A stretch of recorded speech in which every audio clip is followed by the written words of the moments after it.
The communication tools needed to run a successful business keeps changing. At KKP Halifax, we're expanding our capabilities to keep pace. We deliver consistent high quality while meeting promised deadlines. KKP Halifax, a division of the Quick Copy Group of companies.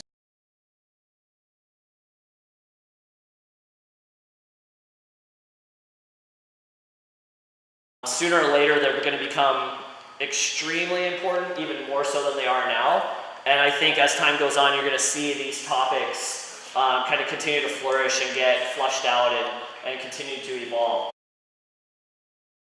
Hands, anyone actually does zone mapping with their students or anything like that? Okay, yeah, a little bit. Okay, maybe talk about your experience with zone mapping or game plans. Like, what have you done with kind of your goalies? I mean, when I introduced it to my own game was when I think I got it from someone involved in Hockey Canada. I can't remember, but I did physically receive a chart that had the lines from the posts and where you consider a dead angle, bad angle, different locations for where you want to be. I think it's advanced to the point where they now have almost an inverse trapezoid behind the net for RBH play. And I don't know, looked at it, it made sense. It's something that you kind of do naturally, but to have zones lined off helped a lot. And we talked yesterday about creativity. It's something that I could almost visualize on the ice. It wasn't physically drawn on the ice, but it's something that I could see, and I'd almost be thinking about it consciously. During the game, it would just almost, I could see these areas. A guy would pass the top of the circle, or the top hash mark on a wide drive near the boards, and I knew to basically just start drifting back towards my post, and it was a good mindset that way. But basically I just introduced it to saying do you understand why there are these sections? Look at the shape of our crease and look at the angle of the net, and this is why. Yeah, I just use it as an additional tool to kind of back up the reasons why I'm telling the boys to play in these areas. Right. But for me, I think the biggest key and something that I believe in is less is more. So it's really, really easy to get super, super complicated on this advanced tracking stuff. And one of the ideas I wanted to toss your way, and I want you guys to kind of think about this as we start getting into the collaborative stuff, is while puck tracking is extremely important in today's game, we can't allow ourselves to become so obsessed to the point that we start to coach out the peripheral vision skills. Okay?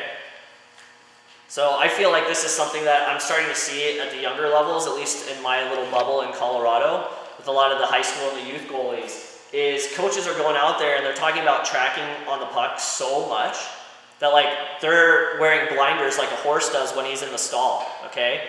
And they're completely eliminating their potential to read or scan the ice or see lateral threats.